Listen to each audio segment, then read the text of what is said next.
yo estaba muy mal conmigo misma, en mí misma. Bueno, pues yo busqué en Google cómo quitarme eso. Pues he descubierto que en internet hay mucha información. Yo ahora practico yoga y meditación.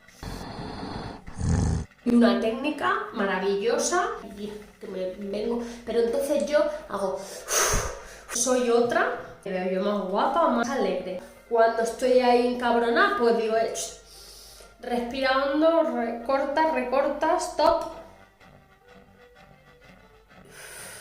Y oye, qué maravilla. Si a mí esto me lo hubiera explicado alguien antes, madre mía.